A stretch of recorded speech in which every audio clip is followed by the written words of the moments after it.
Number 5.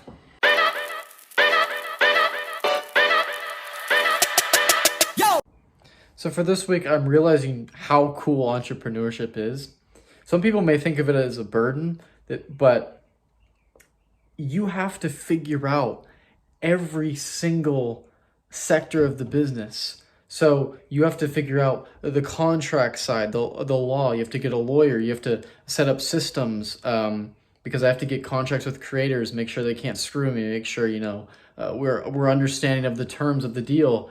I have to find writers, someone to write the copy for the tools, someone to write our blogs, write our research papers. I have to set up the sales funnel, the SDRs that are reaching out, the account executives that talk to the creators, and then the sales operations for after they've agreed, how is their experience as a creator.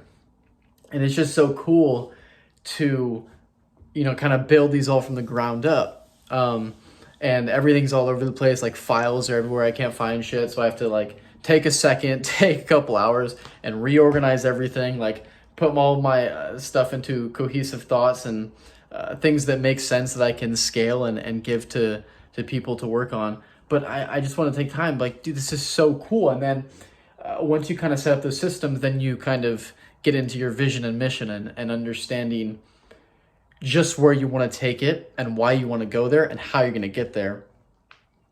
So yeah, man, entrepreneurship is everything I wanted it to be and more. It's so fun. So this is the vision for it. You can pause it to read it. Basically, the vision, as I've been explaining it, I sat down and tried to simplify this as much as I could. And that's what I came up with. The vision is to give everybody access to the best information from the best teachers.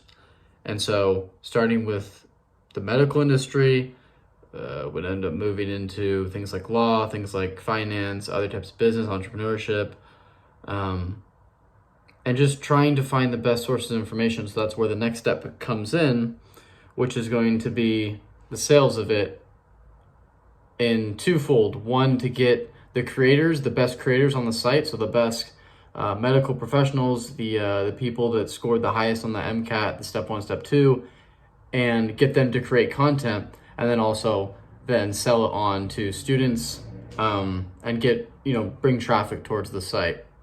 This is another thing I created. Essentially what it does is it kind of structures all of my tasks and things I need to get done into the departments that it would be. So it's as you saw, VP of sales, compliance, writing, web dev, and then I can kind of already start to picture where the tasks are going and what department they would already be under, so that as my company scales, I already kind of have the system in place and already kind of have the roles in my mind, because I already know what department and how many tasks those type of departments have. So then I can really understand which to hire first, and then it also just helps me organize it because I have that priority thing too, and I can prioritize the different things. And then eventually when I have a bunch of C-level executives and they're kind of managing everything and the day-to-day and stuff, then the biggest task can be meetings with them and how I can help them. So this little template I've made can just slowly scale up to whatever level you are as a CEO. So take it, copy it.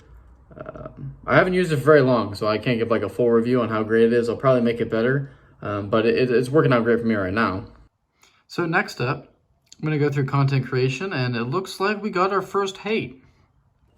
Now, college is a concept that I thought people were going to have differing opinions about. So I knew not everyone was going to agree. I didn't know to that magnitude that it would be half and half. I didn't know it would be to that magnitude where half the people dislike it and half the people like it. And there was more comments than likes on it. So lots of engagement, yes. And some of the people in the comments were questioning my analysis or whatever, which is completely fine. I kind of want that. I kind of want the hate. So it's interesting. I thought I would be shook by it. I thought it would kind of get in my head when, someone hates on me and says, things about me that, I mean, it could be true. I'm not really sure if my analysis is spot on, right? Like I've been doing this long enough to know. But I kind of liked it. I was like, someone disagrees, someone's willing to speak their opinion. Cool. Like someone in the comments was saying that I don't even know if these are bots or real people anymore, but they're just talking about how they have a different view on college and they think I'm wrong. And I was like, cool, I'm glad you commented. Like, if we can just keep it respectful, have a good debate, um, then I think that's genuinely fine. I just didn't reply because I can't really, I need to focus all my attention on Archi, so I didn't really reply. But I'm glad that people are having debates in the comments. I just hope they keep it respectful, like I said.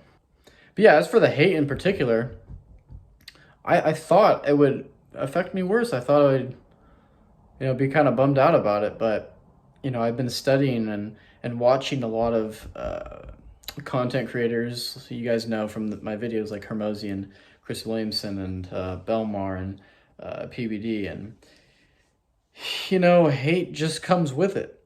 It just is what it is. And when I began to look at some of the greatest thinkers, or whatever you want to call them, philosophers in our generation, a lot of them were hated while they were alive. So if everyone did agree with me, then I would just be normal, because exceptional means different, right? Not normal, away from the norm. So I don't know. I kind of like that people don't agree. I like that people have differing opinions so that we can kind of get closer to the truth.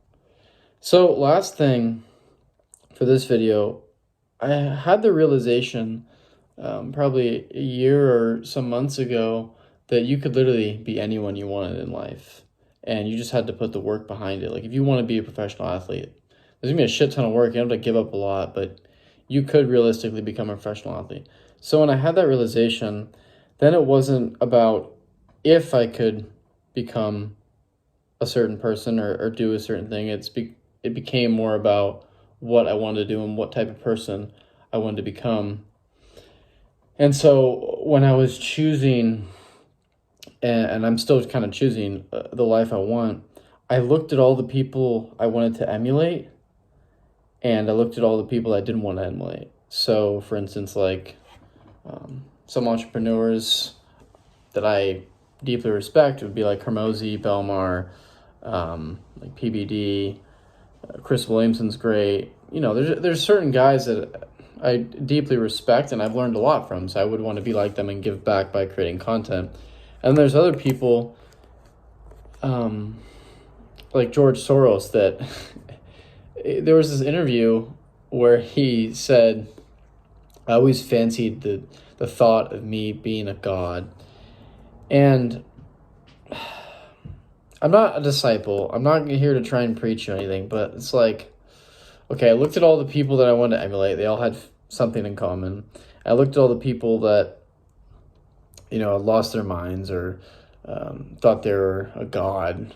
I'm just like, I don't want to be that type of person. So faith was the deferring thing in most of these people. And it's because when you have faith and you believe in something greater than you, then you rid yourself of a lot of ego, because then you realize that it's not me, it's the source. And so, I have to remind myself to respect the universe, because it can be taken away like that.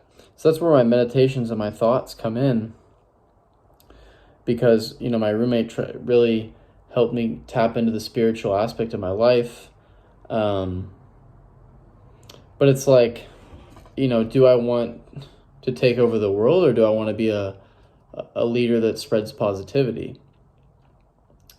And if I want to be a leader that spreads positivity, well, then there's a formula to get there. And, as these guys gain fame and they gain all this money, that's really easy to let your ego get to you. But when you have something, that type of energy that is kind of humbling you and letting you know that, hey, this isn't you, you're the benefactor of it. Yeah, you put in this work, but it can be taken away. So now the hard part becomes, how do I live a life with positivity and love and truth authentically, and also maintain my faith and also maintain my respect for myself. That's it for this one. See you next one.